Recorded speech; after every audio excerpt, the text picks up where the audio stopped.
یہ عبد الرحمن کی زبانی ہے جو جعفر ایکسپریس میں موجود تھا۔ وہ بہت خوش نصیب تھا جو بچ گیا تھا، مگر اس کے لیے یہ حادثہ زندگی بھر کے لیے ایک بیانہ خواب بن گیا۔ میرے ہاتھ میں چائے کا کپ تھا اور آنکھیں باہر اندھیرے میں کچھ تلاش کر رہی تھیں۔ جعفر ایکسپریس کوئٹہ سے پشاور جا رہی تھی اور میں بوگی نمبر 8 میں اپنی سیٹ پر بیٹھا تھا۔ میرے ساتھ کچھ فوجی جوان بیٹھے تھے جو کہ ہنسی مذاق میں مصروف تھے۔ ایک ماں اپنے بچے کو گود میں لیے لوری گا رہی تھی۔ بوڑھے مسافر تسبیح گھما رہے تھے جیسے اللہ سے خیر مانگ رہے ہوں۔ نوجوان کی ٹولیاں کہکے لگا رہی تھیں۔ مجھے اندازہ نہیں تھا کہ چند لمحے بعد یہ کہکے چیخوں میں بدل جائیں گے۔ رات تقریباً 2 بجے اچانک ٹرین ایک جھٹکے سے رک گئی۔ بوگیوں میں ہلچل مچ گئی۔ سب یہی سمجھ رہے تھے کہ کوئی خرابی ہوگی، مگر دوسری طرف کچھ اور ہی ہونے والا تھا۔ اچانک باہر سے زوردار فائرنگ کی آواز آئی۔ لوگ چونک گئے۔ کچھ نے کھڑکیوں سے باہر جھانکنے کی کوشش کی، مگر باہر نہ دیکھو، ایک شخص نے چیخ کر کہا، مگر دیر ہو چکی تھی۔ کالے لباس میں ملبوس دہشت گردوں نے ہر بوگی پر حملہ کر دیا۔ میں اپنی سیٹ سے اٹھا اور بوگی نمبر 7 کی طرف جھانکا۔ ایک نوجوان کو کھینچ کر باہر لے جایا جا رہا تھا۔ کسی نے بھاگنے کی کوشش کی، مگر اسے پیچھے سے گولی مار دی گئی۔ بچوں کی چیخیں، عورتوں کی دہائیاں، سب ایک وحشت ناک منظر بنا رہے تھے۔ میرے جسم میں کپ کپی طاری ہو گئی۔ میں بھاگنے کے بارے میں سوچ ہی رہا تھا اور دروازہ توڑ کر 3 دہشت گرد اس بوگی میں داخل ہو گئے۔ سب اپنی جگہ پر بیٹھے رہو۔ ان میں سے ایک نے گولی ہوا میں چلائی۔ میں خوف سے اکڑ گیا۔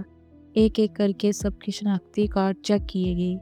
جو فوجی نکلتے انہیں باہر لے جا کر قتل کر دیا جاتا۔ سرکاری ملازمین کو ایک الگ کر دیا جاتا۔ تم فوج میں ہو؟ ایک دہشت گرد نے میرے برابر بیٹھے شخص سے پوچھا۔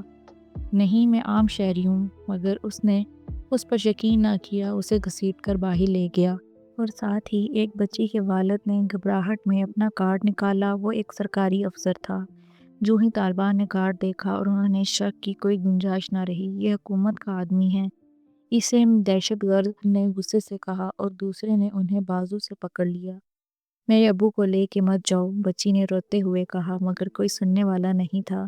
ابو کو چھوڑ دو، وہ معصوم ہاتھوں پھیلائے اپنے باپ کو بلاتی رہی، مگر اگلے ہی لمحے باہر گولی چلنے کی آواز آئی اور بچی کی والدہ نے بچی کو اپنی باہوں میں لے لیا اور رونا شروع کر دیا۔ پورے ڈبے میں خاموشی چھا گئی، سوائے بچی کی رونے کی آواز کے۔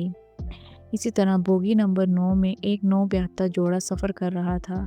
دولہا نے سرخ جوڑا پہنا ہوا تھا اور اس کا شوہر اس کے ساتھ بیٹھا ہوا تھا۔ دونوں خوف زدہ تھے، مگر موت ان کا انتظار کر رہی تھی۔ اچانک دروازہ کھلا اور کالے کپڑے میں لپٹا دہشت گرد اندر داخل ہوا۔ یہ دونوں کون ہیں؟ ایک دہشت گرد نے اشارہ کیا۔ دولہے نے گھبرا کر کہا، ہم عام سے شہری ہیں، ہمیں جانے دو۔ یہ پولیس یا فوج کا بندہ ہوگا۔ یہ فیصلہ بغیر کسی ثبوت کے سنایا گیا۔ اٹھو، ہم عام سے شہری ہیں، ہمیں جانے دو۔ لڑکی چیخنے لگی اور اس کے آنسو بہنے شروع ہو گئے، مگر کسی کو کس کی چیخوں کی پرواہ نہیں تھی۔ اللہ کے واسطے ہمیں چھوڑ دو، لڑکی دہائیاں دینے لگی، مگر جواب میں بندوق چلنے کی آواز آئی اور لڑکا جو کہ اس کا شوہر تھا اس کی آنکھوں کے سامنے قتل کر دیا گیا۔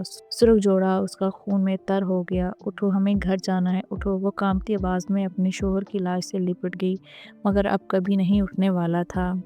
بوگی نمبر 7 میں زیادہ تر خواتین اور بچے تھے۔ دہشت گردوں نے دروازہ توڑ کر اندر قدم رکھا۔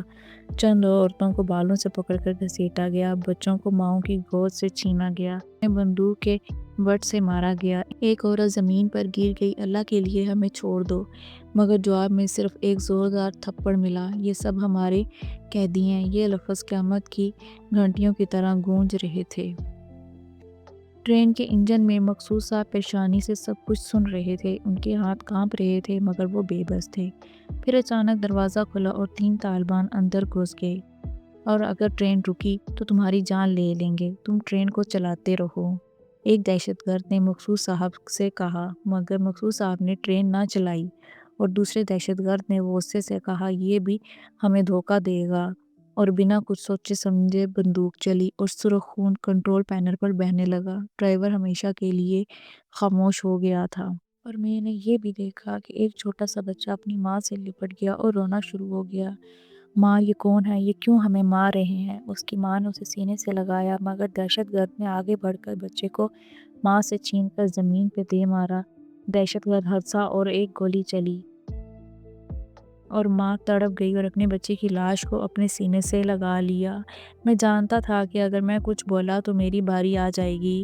بوگی میں لاشیں بکھری پڑی تھی، کچھ کو قریب سے گولی ماری گئی تھی، کچھ کے گلے کاٹے گئے تھے، کچھ کی لاشیں بے لباس تھی، ظلم کی داستان بن چکی تھی۔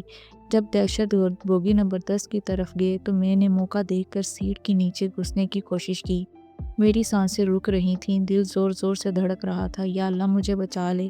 میں دل ہی دل میں دعا کر رہا تھا۔ تقریباً 1 گھنٹے کے بعد فائرنگ کی نئی آوازیں آئیں۔